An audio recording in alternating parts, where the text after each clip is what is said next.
Уверенность в себе, коммуникабельность и харизма, умение вести за собой – все это лидерские качества, которым не научат в обычной школе.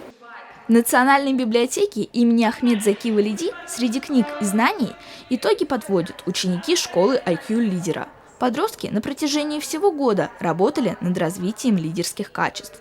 У них прошли курсы актерского и ораторского мастерства, уроки по фотопозированию и по финансовой грамотности. Владение такими навыками помогает в современном мире, ведь каждый должен уметь себя позиционировать. В школе мы одни, в компании с друзьями другие, а на семейном празднике вообще третьи.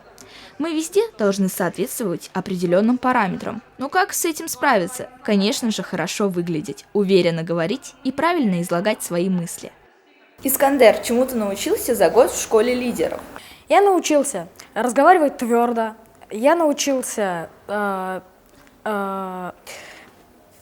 работать с командой, я научился хорошо ладить с людьми, я научился не бояться трудностей, и мне очень понравилось. Искандер, как тебе эти навыки помогают по жизни? Быть в кругу хорошего общения и заводить хороших новых друзей.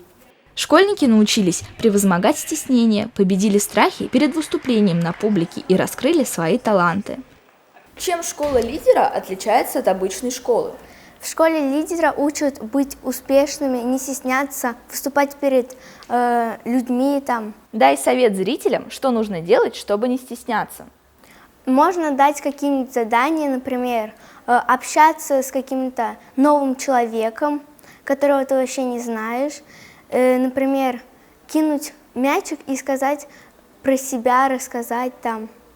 Ты отучилась целый год. Ты чувствуешь пользу? Я чувствую пользу, то, что я уже не стесняюсь, могу выступать перед публикой, могу рассказать про себя и вообще ни о чем не думать, но значит не стесняться, как это было в начале.